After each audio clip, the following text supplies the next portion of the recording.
Bienvenidos a Matices, una producción original del Colegio de Michoacán. El programa de hoy se titula La educación superior en la palestra. Horizonte de cambio y expectativas de modernización. México y Guatemala en perspectiva comparada. El siglo XX se caracteriza por dar inicio a una serie de nuevos procesos históricos que un siglo después de su inicio seguimos valorando. Estos acontecimientos, vistos en conjunto, dieron forma a una definición historiográfica precisa, el periodo contemporáneo. Con él se abriría un horizonte de expectativas para las sociedades nacionales. El cambio de todos los ámbitos de la vida humana era lo que conformaba el nuevo horizonte y, como tal, el objetivo al que se vieron abocados sociedades enteras o partes de ellas. Uno de esos ámbitos, el de la educación superior, sería el escenario de la búsqueda de una idea que definiría el horizonte de cambio como modernización. En América Latina, la reforma educativa que establecería la autonomía como el modelo predominante entre las instituciones de educación superior públicas se vería sometida a diversos vaivenes a lo largo del siglo XX. En concordancia con las mutaciones en el horizonte de expectativas que se fueron experimentando en este tiempo, ¿cuáles fueron los cambios y cómo se modificaron las ideas aceptadas como innovadoras en el periodo precedente, tanto para la autonomía universitaria como modelo institucional, como para el concepto de modernización? El día de hoy nos acompaña el doctor José Cal Montoya, es doctor en Historia de Europa y del mundo mediterráneo por la Universidad Pablo de Olvide de España, investigador del Instituto de Investigaciones Históricas, Antropológicas y Arqueológicas de la Escuela de Historia de la Universidad de San Carlos de Guatemala. Se ha desempeñado como profesor visitante en la Universidad de Costa Rica y en la Universidad Nacional Autónoma de México. Actualmente se desempeña en la Dirección General de Investigación de la Universidad de San Carlos de Guatemala. También nos acompaña el doctor Miguel Ángel Gutiérrez López, quien es doctor por Historia por el Colegio de Michoacán, graduado en 2007. En 2008 realizó una estancia postdoctoral en el Instituto de Investigaciones sobre la Universidad y la Educación de la Universidad Nacional Autónoma de México. Actualmente se encuentra adscrito como profesor e investigador a la Facultad de Historia de la Universidad Michoacana de San Nicolás de Hidalgo. El doctor Gutiérrez es miembro del Sistema Nacional de Investigadores Nivel 2. Es líder del Cuerpo Académico de Historia de México, CA48, consolidado. Pues quisiera iniciar con ustedes, pues ya a la materia que nos aboca, preguntándoles primero, como una especie de antecedente que prefigura el siglo XX, el optimismo y la confianza de la industrialización a iniciar el siglo XX estaba acorde con el periodo de expansión comercial e industrial que benefició a todo el mundo. La pregunta es, ¿cuál era la situación de México y Guatemala si ponemos como punto de anclaje las llamadas reformas liberales? ¿Podremos discutir el horizonte de expectativas abiertas entonces, sobre todo en la importancia de la educación?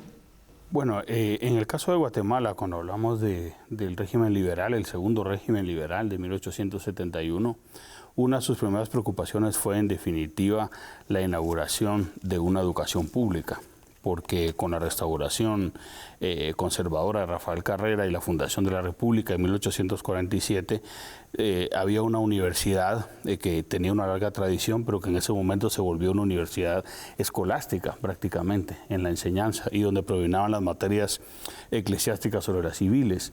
Con la llegada del régimen liberal se sustituyen todas estas materias por el pensamiento positivista y el estudio de las ciencias experimentales, que fue un camino que llevó la universidad prácticamente desde 1873 hasta 1898. Año en que asume Manuel Estrada Cabrera la presidencia y no quiere una universidad que en su momento crezca académicamente y nuevamente la estataliza en el sentido de hacerla una universidad con mayor control del Ejecutivo. Al punto que cambia el nombre, la Universidad de San Carlos de Guatemala, por un periodo corto. Es un episodio del que nadie le gusta hablar en Guatemala, pero que sucedió, y es que la Universidad de San Carlos durante ese periodo se llamó Universidad Estrada Cabrera.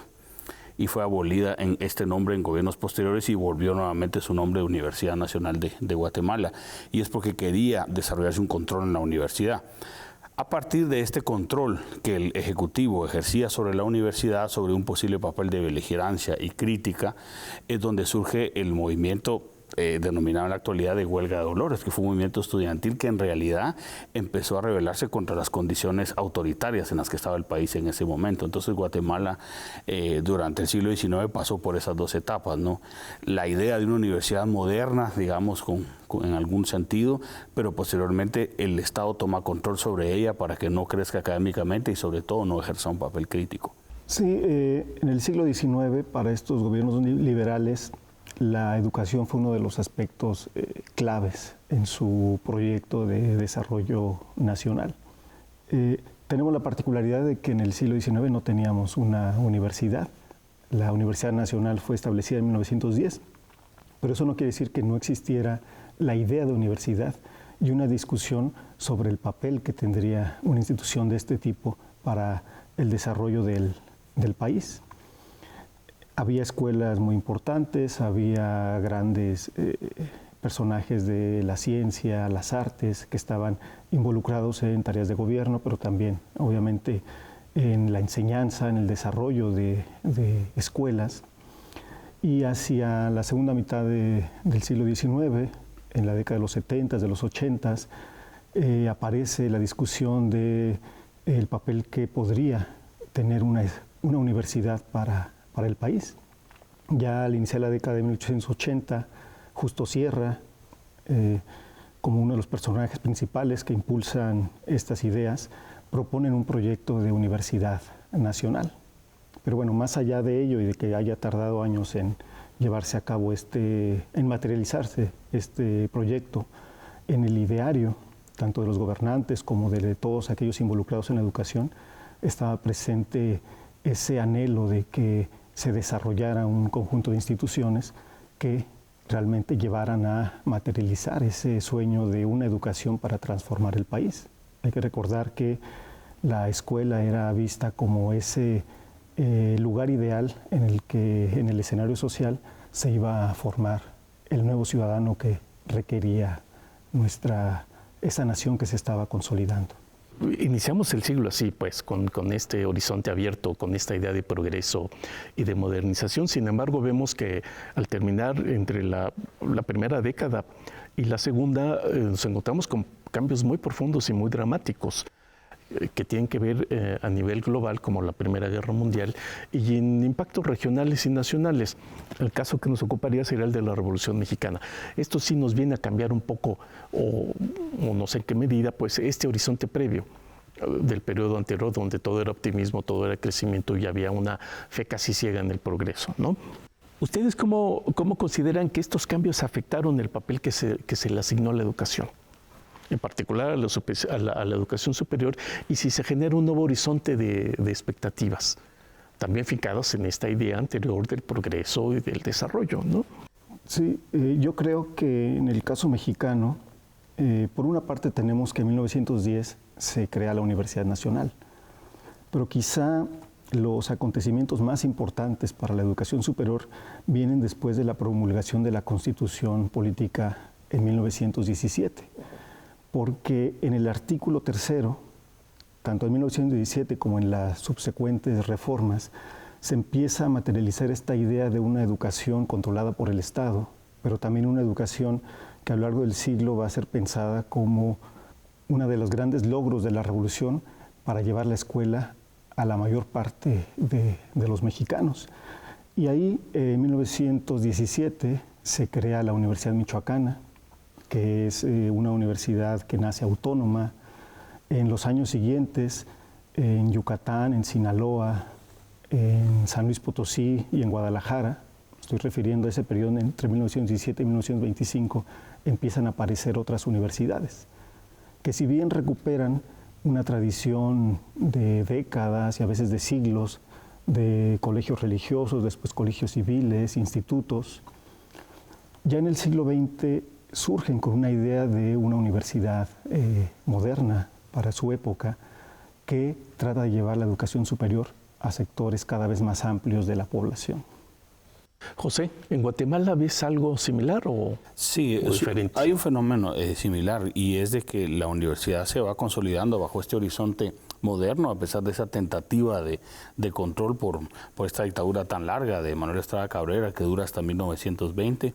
Ya toda la década del 20 y el 30 es una lucha entre la universidad y el Estado por un concepto que, aunque en ese momento no se menciona abiertamente, pero sí es una demanda de los estudiantes y de los mismos profesores, de la autonomía universitaria. Incluso algunos presidentes quisieron utilizar su poder político para evitar esa protesta o no dar presupuesto a la universidad. O sea, lo que ha estado sucediendo en México, en Guatemala y en América Latina con las instituciones públicas no es nada nuevo, ya en este momento estaba sucediendo. Y por otro lado, lo que se hace aquí es consolidar también la universidad como puntera en el país en campos del saber, ¿no? En este caso la Facultad de Ciencias Químicas y Farmacia, la Facultad de Medicina, y una universidad que paulatinamente se va transformando en ser una universidad donde se educa la élite, a ser una universidad que se va ampliando hacia otros sectores, porque tenemos una gran movilidad en esas 2 décadas, una movilidad social muy importante, y otros sectores que anteriormente no accedían a la educación universitaria empiezan a acceder a ella, tanto en la rama de las ciencias básicas como del derecho. La Facultad de Derecho va a tener un papel muy importante en esta idea de una universidad vinculada con la sociedad, y creo que desde ese momento, ya con la protesta estudiantil que mencioné antes, la huelga de Dolores, hay una conciencia de la relación de la universidad y la sociedad, que es lo que va a desembocar posteriormente en el proceso de autonomía universitaria ya en la década de los 40. Aquí quisiera entrar a este nuevo tema, pues a partir de estos cambios y cómo se va movilizando pues las sociedades en su conjunto. 1918 aparece como la fecha clave para entender el desarrollo universitario de América Latina en todo el siglo XX. O sea, que después de esa fecha, con la reforma universitaria que se da en la Universidad de Córdoba en Argentina, entendemos como un modelo aspiracional por lo menos y después institucionalizado de la mayoría de las instituciones de educación superior universitarias en América Latina. ¿Cómo percibieron este movimiento en ambos países? Ya empezamos a notar algunas diferencias entre Guatemala y México, pero quisiera que ahora abordáramos este punto. Desde esa expectativa que se genera desde 1918, ¿cómo se fue abordando pues la autonomía en América Latina y en específico pues en el caso mexicano y guatemalteco? Sí, el caso mexicano tiene particularidades con respecto a lo que ocurre en Sudamérica, porque por una parte coincidimos en América Latina, hay muchos puntos en común, reivindicaciones estudiantiles o de universitarios que vienen desde el siglo XIX, pero que ya cuando empieza el siglo XX se empiezan a manifestar y a materializar de forma diferente. En Argentina es famoso el movimiento reformista de Córdoba, en el que estudiantes y universitarios en general empiezan a materializar una serie de demandas por medio de movilizaciones, documentos donde exponen todo un programa reformista, mientras que en México, en 1917, nace la Universidad Michoacana, a la cual de inicio se le concede la autonomía. Después, en el caso de San Luis Potosí, en el caso también en Sinaloa, en otras, en el interior del país, se está discutiendo esta autonomía también, pero llega como una concesión de los gobiernos locales. Y después la autonomía de 1929 en la Universidad Nacional es una concesión del Estado mexicano. Esa es una diferencia con respecto a Argentina. Sin embargo, hay que tomar en cuenta que si vemos en conjunto estas reformas universitarias del inicio del siglo hasta los años 30, tienen muchas cosas en común, más allá de la forma en que se resuelve o se solicita la autonomía. Permíteme, José, vamos a un corte y regresamos con matices.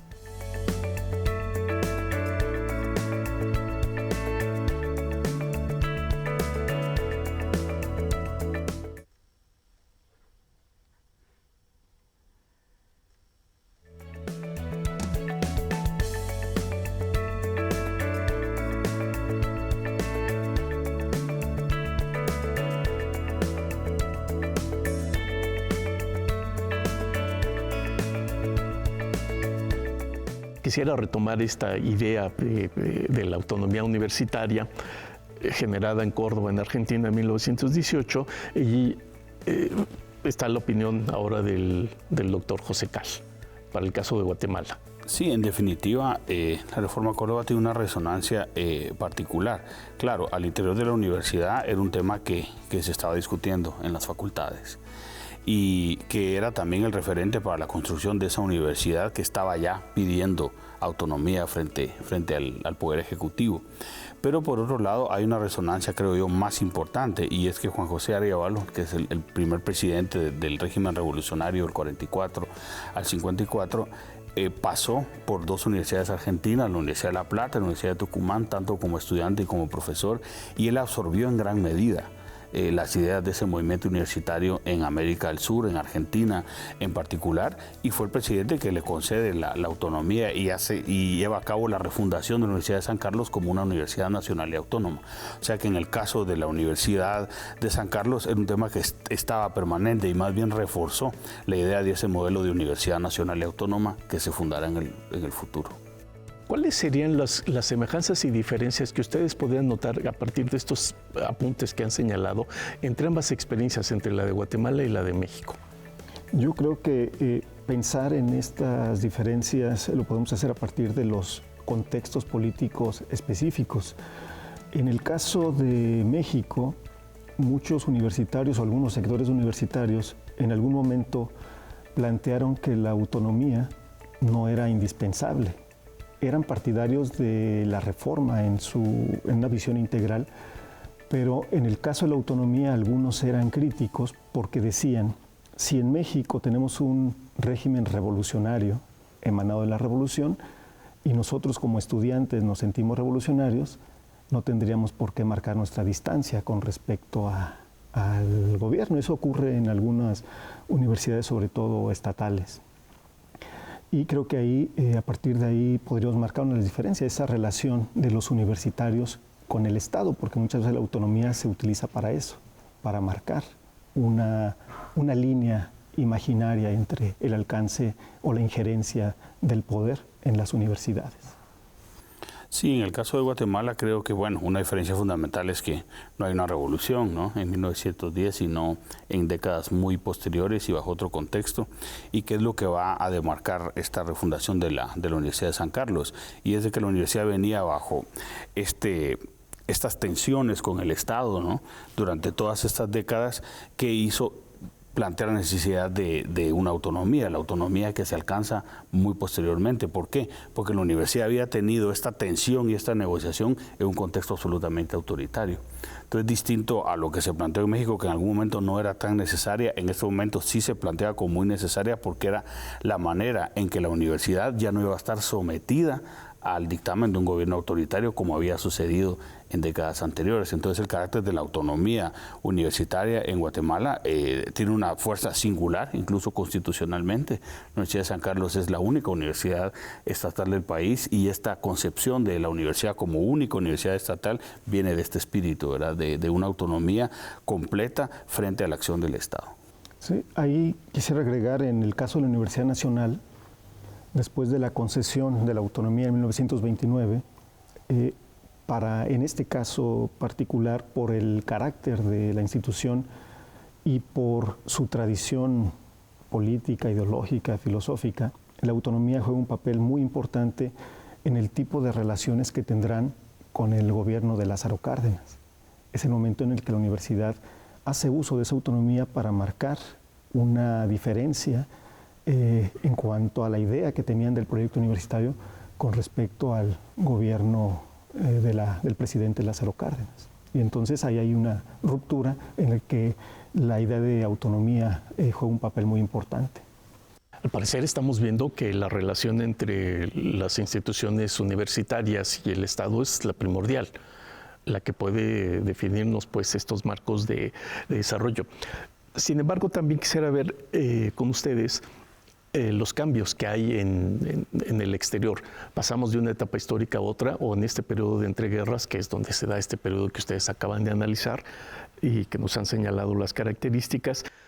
Pero después de la Segunda Guerra Mundial entramos a una nueva etapa, con nuevamente un cambio pues, de paradigmas y de horizontes completamente diferentes. Pero ahora nuestro escenario está configurado con la institucionalización de un modelo específico que es la autonomía universitaria. Volviendo sobre este tema de la relación entre las instituciones educativas y el Estado, ¿ustedes perciben que hay cambios sustanciales que alteran el modelo de autonomía que ya había alcanzado su institucionalización jurídica, tanto en México como en Guatemala? Bueno, lo primero que me gustaría señalar es que si hablamos en el terreno jurídico, ese proceso de institucionalización en México es bastante largo y no es continuo. Quizá a nivel nacional un referente de lo que podría entenderse como universidad autónoma viene con la Ley Orgánica de la UNAM, de la Universidad Nacional de 1945, que es un modelo que tiene mucha influencia y que de hecho es el modelo que persiste hasta la actualidad en la Universidad Nacional. Pero, por otra parte, es hasta la década de los 80, hasta el iniciar la década, el año 80, 81, que se está discutiendo en las cámaras y que finalmente se lleva a la constitución política del país, la autonomía universitaria. Es decir, estamos hablando de una primera universidad autónoma en 1917 y más de 60 años después, en que ese reconocimiento de la autonomía universitaria llega a la Constitución. Es decir, estamos ante dos escenarios: universidades autónomas con una autonomía concedida por el Estado, pero que al mismo tiempo existían sin que esa autonomía fuera reconocida en la ley general. Ok. José. Sí, en el caso de Guatemala, pues creo que primero va a estar la vía jurídica, ¿no? Cuando se decreta la autonomía universitaria, queda ya dentro de la Constitución, ¿verdad?, emitida por el gobierno.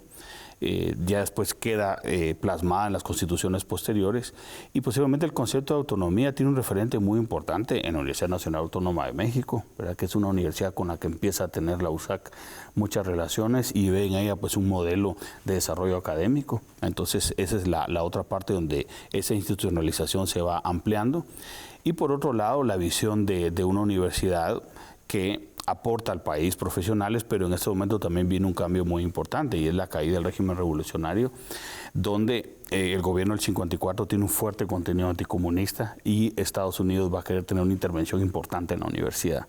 Es un tema poco estudiado todavía en la historiografía guatemalteca, hay algunos trabajos, pero muestra también estos cambios y estos vaivenes. Posteriormente, la expresión de izquierda más tradicional de Guatemala, que es el Partido Guatemalteco del Trabajo, va a tener una gran presencia dentro de la universidad y va a conseguir en gran medida que la universidad tenga ese papel beligerante, ¿verdad?, ante el poder del Estado y toda la situación de guerra interna que va a venir posteriormente, ¿no?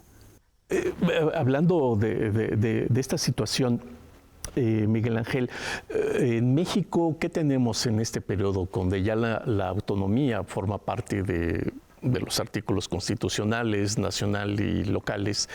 Pero lo que enfrentamos ahora es esta alteración de la propia autonomía por parte del Estado mexicano.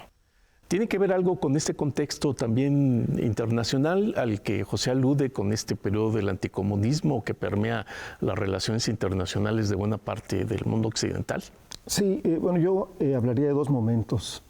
Antes de la constitucionalización de la autonomía, un punto clave donde se discute y se empieza a pensar en una nueva idea de autonomía viene en los años 60.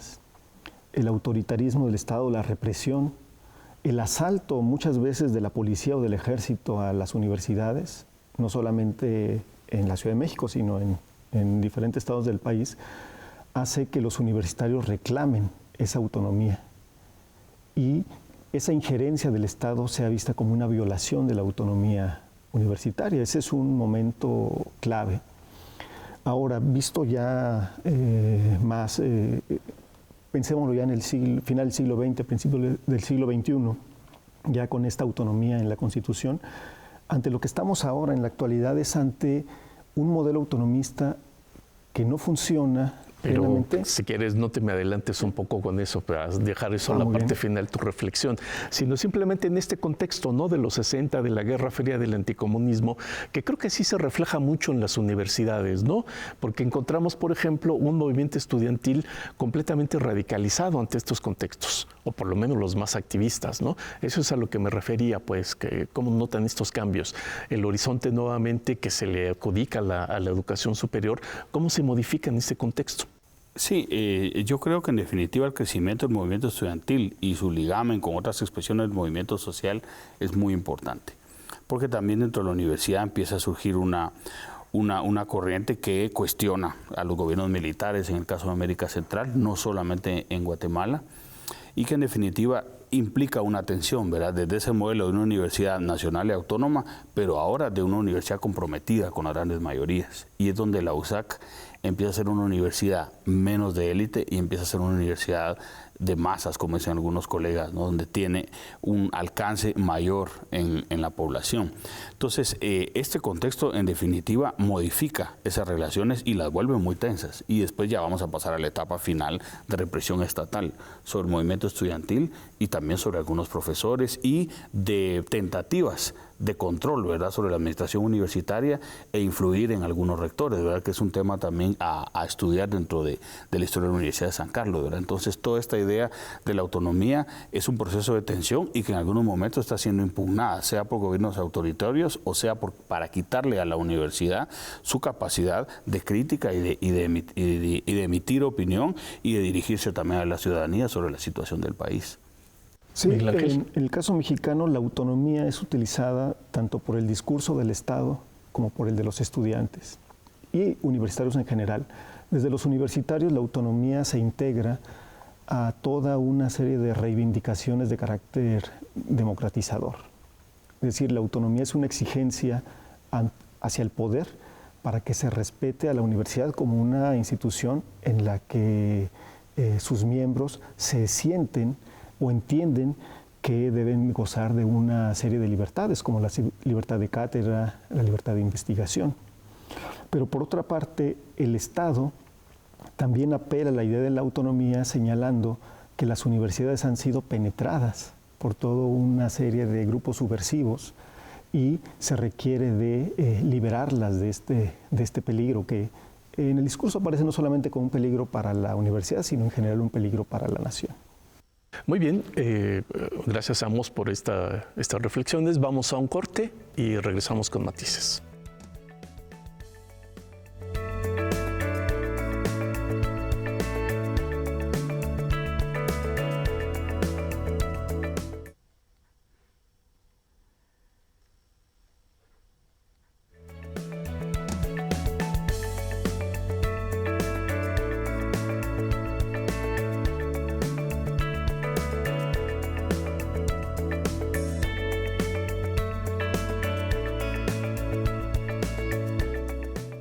Al finalizar la Guerra Fría, al parecer nos encontramos ante un nuevo periodo de cambios. ¿Cuál sería, según ustedes, las nuevas características de este periodo y cómo influye en el horizonte de expectativas del papel de la educación superior? Bueno, yo creo que al final estos cambios llevan sobre todo a reivindicar la idea de la necesidad de una universidad pública para el país. Yo creo que eso es muy importante, porque si una institución se ve asediada, se ve atacada, se ve impugnada, en definitiva muestra la gran importancia que tiene el concepto de una institución universitaria autónoma para el país, para la producción de conocimiento y para que ese conocimiento se vincule en el mejoramiento de las condiciones de la sociedad. Y es un debate, por ejemplo, que en Guatemala en la actualidad hay sobre la necesidad de que no se pueda hablar de Estado sin universidad pública, que es un poco también lo que Miguel había expuesto, ¿no? La necesidad de la idea de una universidad para que exista también un Estado, ¿no? Sí, en el caso mexicano, la universidad sigue jugando un papel muy importante, pero ya después del final de la Guerra Fría, hacia el final del siglo, lo que estamos viendo también es un fenómeno que convendría estudiar, y es que por un lado, las universidades gozan ya de cierto prestigio, tienen ya toda una trayectoria a lo largo del siglo en el que se ha hecho evidente el papel que han jugado en el desarrollo del país, pero al mismo tiempo por cambios en la política educativa, no solamente en México, sino también es un cambio internacional, empieza a cobrar cada vez mayor relevancia la educación privada. Entonces la educación pública empieza a competir con la educación privada. Entonces eso lleva a un replanteamiento de cuál es el papel de la universidad. Porque la universidad, sea nacional o estatal, crece con una idea muy clara de cuál es su papel en el desarrollo de un Estado nacional. Pero la emergencia de la educación privada cambia totalmente la idea de para qué sirve una universidad. Y entonces las universidades públicas tienen también que replantearse el papel que van a jugar. Porque por una parte no pueden ser solamente ese espacio al que accedan aquellos que no puedan ir a la universidad privada. Entonces empieza ahí una transformación y una adecuación de estas universidades a nuevos modelos. ¿Cuál sería para ustedes el futuro de la autonomía universitaria con todo lo que hemos discutido hasta el momento o a partir de eso? En realidad es una pregunta muy difícil, ¿no? Yo creo que en definitiva la autonomía universitaria tiene que constituirse en una condición de posibilidad para que la universidad establezca nuevos nexos con la sociedad. Y lo más importante es que la universidad sea no solamente un espacio de profesionalización, sino un espacio también de enseñanza y de innovación para la sociedad.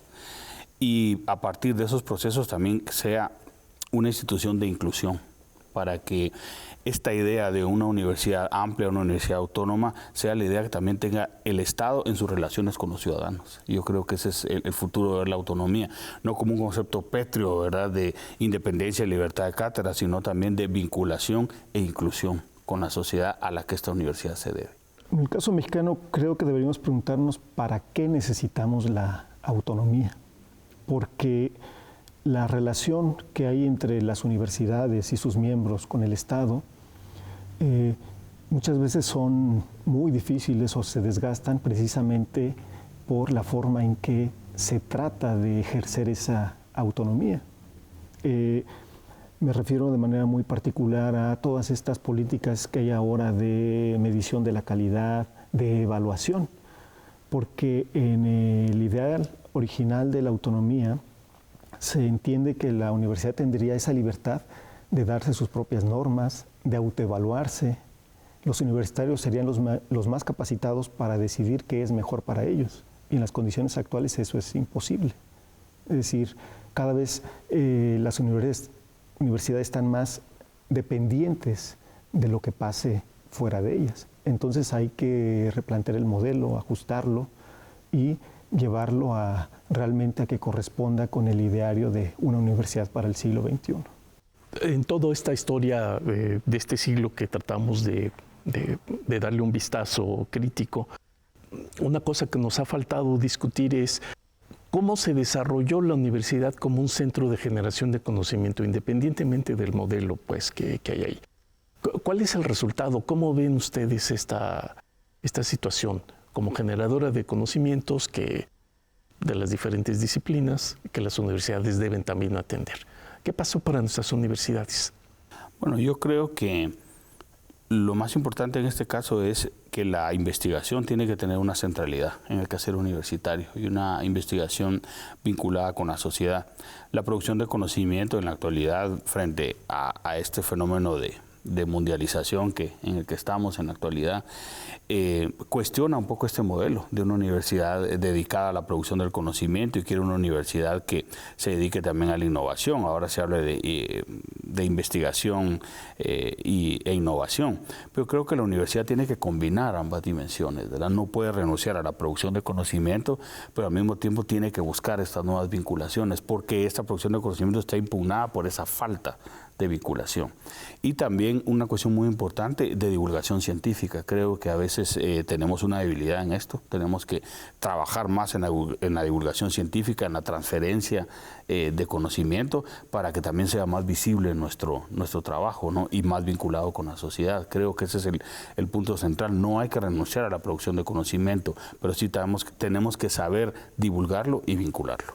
En México, a lo largo del siglo XX, las universidades pasaron de esa institución cuya principal función era docente y de formación de profesionistas, sobre todo pensando en las profesiones liberales, pasamos de eso a ese modelo de universidad en el que la UNAM es un ejemplo a nivel internacional, en que la universidad tiene que ser el centro más importante de investigación científica, humanística y también de desarrollo tecnológico. Ese ha sido un proceso muy complicado, porque también hay que entenderlo que estamos en el escenario de países en vías de desarrollo o el tercer mundo, como se les ha llamado a veces. Y entonces en este escenario las universidades han tenido que pasar en un siglo prácticamente de casi la nada a ser los motores de desarrollo del conocimiento en nuestros países. Yo inicié este programa poniendo en contexto que esta idea de modernización y de progreso era la que llevaba a cabo los cambios en las sociedades nacionales. Un siglo después de estas transformaciones que hemos estado presenciando, globales, nacionales y locales, ¿consideran ustedes que el papel de la educación superior sigue siendo un agente de cambio? Tanto por el aspecto de la generación del conocimiento por sí mismo, como lo que Miguel Ángel señalaba en algún momento, en la formación del ciudadano. Mira, yo creo que la gran empresa cultural mexicana de todo el siglo XX es la universidad pública, porque fue la que permitió la transformación social. Al inicio del siglo XX los índices de analfabetismo eran muy elevados en el país. El acceso a la educación superior era un privilegio. Había muy pocas escuelas de tipo superior, muy pocas universidades. Y si lo vemos en la actualidad, las posibilidades de muchos sectores sociales de dar un salto en la pirámide social fueron a partir de las posibilidades de estudiar, de tener una profesión y después ejercerla. En las universidades públicas, sobre todo en gran parte del siglo, se formaron los cuadros políticos, que después fueron los gobiernos de los estados, también se formó la burocracia. Durante mucho tiempo ahí también se formaban presidentes de la República. Es decir, a lo largo del siglo XX esa fue la gran misión de la universidad, transformar socialmente al país. Claro, ya hacia finales del siglo y en la actualidad eso está un poco constreñido, pero aún así lo podemos ver en las personas. La aspiración que tienen muchas personas de acceder a la educación y las posibilidades que esta educación les brinda de cambiar sus horizontes a futuro siguen estando vigentes. Sí, yo coincido con Miguel en lo que acaba de decir, porque en realidad la USAC, en el caso de Guatemala, es de las instituciones nacionales con mayor credibilidad en el país hasta el día de hoy, y a pesar de sus problemas, ¿no? Y es también por la vinculación que tienen los profesionales que se forman, que por ejemplo salen a hacer su ejercicio profesional a todo el país. Eso le da a la universidad una vinculación muy importante. Entonces su credibilidad creo que permanece a pesar de esos problemas. Y número dos, aparte de la credibilidad, es la oportunidad.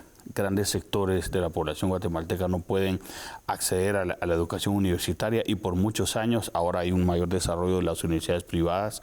Grandes sectores de la población pudieron profesionalizarse en la Universidad de San Carlos, y todavía, porque prácticamente mantiene el principio de gratuidad de la educación superior, al que muchas personas por eso pueden acceder y profesionalizarse, y también incluso realizar estudios de posgrado o desarrollar sus carreras profesionales, y la universidad ha sido esa gran plataforma, parte de un programa amplio también de apoyo económico que se trata de sostener para mantener este acceso a la educación superior. Entonces, era lo que decía yo antes, la Universidad de San Carlos ha sido una institución que ha generado esa idea de un Estado incluyente para el país. En el contexto actual, los últimos semanas y meses, México ha visto en su territorio una experiencia inédita, que es la migración de miles de personas al unísono, y que ha generado cosas que no veíamos en este país. Ha puesto en el punto de su principal relación, que son los Estados Unidos, el papel de Centroamérica, junto con esta relación entre México y los Estados Unidos. Al parecer, México está siendo una especie como de mediador o de centro para que los Estados Unidos también miren a Centroamérica de otra manera. ¿Qué papel consideran ustedes que la universidad debería de estar jugando en estos momentos frente a esta emergencia de nuevos temas y de nuevas experiencias que nos parecen inéditas, ¿no? Yo creo que en definitiva el camino que tenemos y que hemos ejercido durante todos estos años ha sido el de la cooperación interuniversitaria. y de una relación de larga data que ha tenido nuestra universidad con la UNAM, que ya la había mencionado, pero también con una gran cantidad de instituciones de educación superior de México.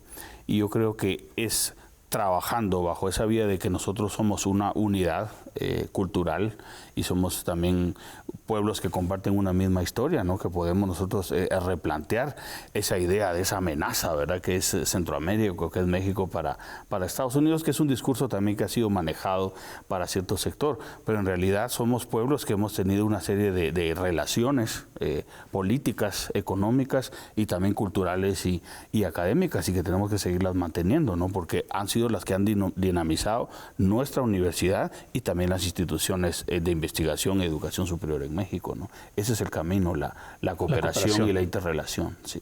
Sí, yo coincido, la cooperación es el camino, continuar con toda una trayectoria que hay en nuestras instituciones mexicanas de mirar hacia otros países, pero ahora estamos ante una coyuntura muy especial en la que nosotros los universitarios deberíamos decir algo, aprovechar nuestro prestigio social, nuestro conocimiento, nuestras posibilidades para entrar en la discusión y aportar conocimiento que puede ser útil para la toma de decisiones en una coyuntura tan importante. Les agradezco a ambos el haber estado aquí con nosotros en el Colegio de Michoacán, en el programa de Matices. Como una reflexión muy final y muy rápida, en pocas palabras para nuestro auditorio, ¿qué le dejarían de esta experiencia de un siglo de transformaciones en la educación y en el Estado? ¿Cómo debemos de enfrentar el futuro ante esta nueva transformación que estamos viviendo? Yo creo de que no podemos hablar de un cambio en la sociedad sin la universidad. Cualquier cambio que queramos emprender, la universidad tiene que tener una participación relevante en ese proceso y un liderazgo. Sí, coincido. La universidad sigue siendo clave para el desarrollo social, el desarrollo cultural, el desarrollo científico. Bien sea pública, privada, este tipo de institución es un modelo que ha resultado ser exitoso a lo largo de muchos siglos. Es ese espacio de excepción, socialmente hablando, donde se cultiva las artes, las ciencias, la tecnología, incluso es una escuela política, es un lugar de reunión, muchas veces es un lugar donde se han gestado las grandes transformaciones sociales en nuestro continente. Agradezco esta última opinión de ustedes ante un proceso, pues bueno, en el que estamos metidos en la actualidad. Muchas gracias por acompañarnos en esta emisión de Matices y hasta la próxima.